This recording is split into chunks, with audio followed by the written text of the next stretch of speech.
For many, everyday stresses become overwhelming, and for a significant proportion, food is the perfect solace. A warm bowl of soup, a comforting slice of pie, a bite on a decadent bar of chocolate. It provides a moment of respite. With each taste, worries fade, replaced by a sense of calm. Food becomes a remedy, a way to ease life's burdens. In the whirlwind of everyday stresses, there exists a mysterious comfort food, revered by those in the know. A humble, enigmatic vegetable that holds the power to soothe weary souls. Its origin for many unknown, its appearance unassuming, yet its taste transcendent.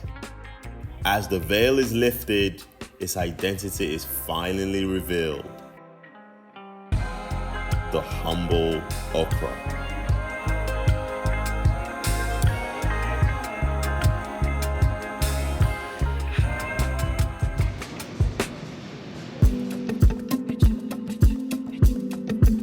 As a Nigerian living abroad, one of the ways I still connect with my culture is an instinctive and occasional need for a comforting bowl of okra soup and fufu. I recently discovered that the word okra derives from okra, a word in my mother tongue of Igbo, a language spoken in southeast Nigeria. Strolls in the vegetable aisles in supermarkets have been filled with more pride than usual ever since. Okra soup is a staple all over sub-Saharan Africa, with countless variations all over the subcontinent. An undeniable similarity is the comfort it provides for all lucky enough to have it as part of their culinary repertoire. As an African living far from home, I count myself as part of that lucky fraternity. The days like today, thanks to the humble okra, all of life's stresses are momentarily forgotten. Cheers. There also exists a group of people, part of the okra fraternity, also far from a place once called home. For them, okra is not just a meal, it's an intrinsic part of their identity. Sounds like my kind of people, so I had to go and find out more.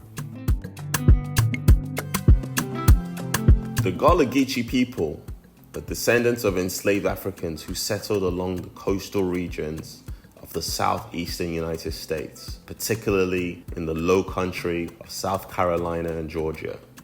The Gullah Geechee community, with their unique language, traditions, and cuisine, have preserved its cultural heritage for generations, and the okra soup stands as a culinary treasure within this vibrant culture.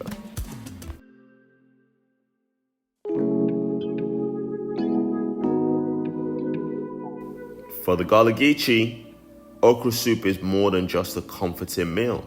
It's a dish of resistance and resilience. For centuries, the Gullah Geechee people have used food as a means of preserving their cultural identity and resisting the oppressive forces of slavery and segregation.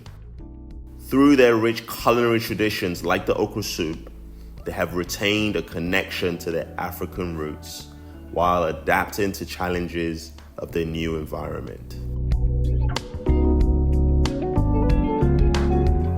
An illustration of such challenges was evident as I made my way after a few hours at the International African American Museum in Charleston, South Carolina. Somber anniversary this June 17th, as 5 years ago tonight, 9 people were gunned down at a Wednesday night Bible study at Mother Emanuel in downtown Charleston. 5 people survived the shooting. It's what has become known as the Charleston church shooting. I felt a strong stress and discomfort from reacquainting myself with the inhumanity of the far and recent past. I was in much need of some comfort.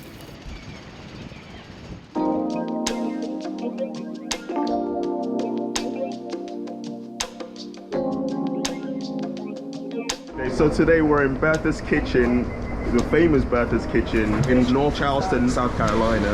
And I'm here with Julia.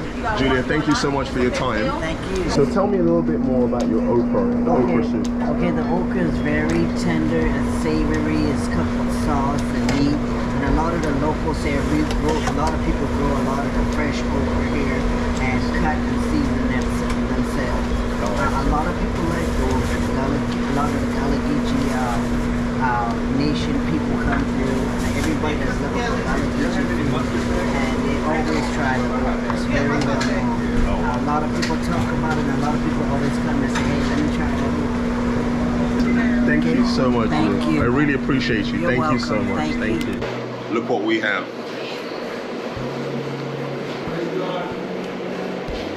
And to go with it, we have here some banana pudding, and some cornbread, and some iced tea and lemonade.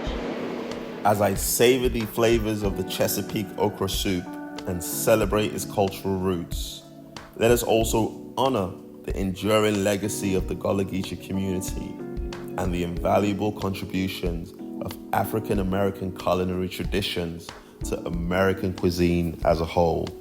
And thanks to the good people of Bertha's kitchen, for a moment, all of life's stresses are forgotten.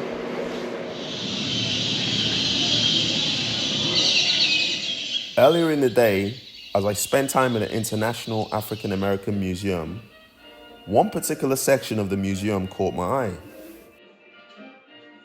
As I watched this captivating tribute of Afro and indigenous culture of Black Mexican Indians practiced in New Orleans, I thought of the influences that the humble okra had on and in this region.